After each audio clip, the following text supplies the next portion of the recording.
ভৈরবের সাবেক রাষ্ট্রপতি জিল্লুর রহমানের ঐতিহাসিক বাড়িতে এখন কিন্ডারগার্টেন স্কুল।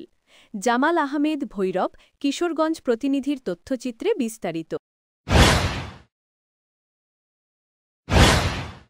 শুনছিলেন সংবাদ শিরোনাম, এখন বিস্তারিত। কসবা টিভি। সাবেক রাষ্ট্রপতি মোহাম্মদ জিল্লুর রহমানের ভৈরবের ঐতিহাসিক বাসভবনে এখন চলছে একটি কিন্ডারগার্টেন স্কুলের কার্যক্রম। ঘটনাটি স্থানীয়ভাবে ব্যাপক আলোচনার জন্ম দিয়েছে। ভৈরবে ভৈরবপুর উত্তরপাড়া এলাকায় অবস্থিত এই বাড়িটি দীর্ঘদিন ধরে আইভি ভবন নামে পরিচিত ছিল। রাষ্ট্রপতির স্ত্রী মারহুম আইভি রহমানের স্মৃতিকে ধারণ করে স্বাধীনতার পর জিল্লুর রহমান 5 বার কিশোরগঞ্জ 6 ভৈরব কুলিয়ারচর আসন থেকে সংসদ সদস্য নির্বাচিত হন। 2009 সালে রাষ্ট্রপতি হওয়ার পর তার একমাত্র ছেলে নাজমুল হাসান পাপন টানা 4 বার সংসদ সদস্য নির্বাচিত হন এবং একই সঙ্গে বিসিবি সভাপতির দায়িত্ব পালন করেন। তবে 2024 সালের 5ই আগস্ট দেশের রাজনৈতিক অস্থিরতার সময় দুর্বৃত্তরা এই ঐতিহাসিক বাসভবনটি ভাঙচুর, লুটপাট ও অগ্নিসংযোগ করে ব্যাপক ক্ষতিসাধন করে। এরপর প্রায় 1 বছর পরিত্যক্ত অবস্থায় পড়েছিল বাড়িটি।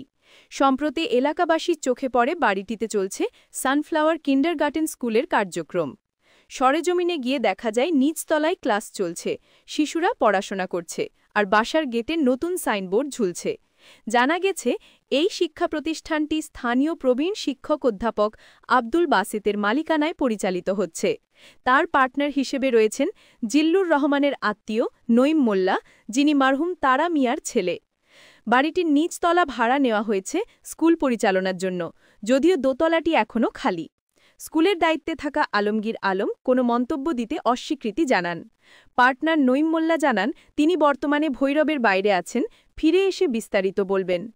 এদিকে জিল্লুর রহমানের পরিবারের পক্ষ থেকে কারোর সঙ্গে যোগাযোগ করা সম্ভব হয়নি। তার 2 কন্যার বর্তমান অবস্থান সম্পর্কেও সুনির্দিষ্ট তথ্য মেলেনি। স্থানীয়রা বলছেন যে বাড়িতে একসময় দেশের রাষ্ট্রপতির স্মৃতিবাহী স্থান ছিল, সেখানে এখন শিশুর পাঠশালা। এ এক সময়ের পালাবদল।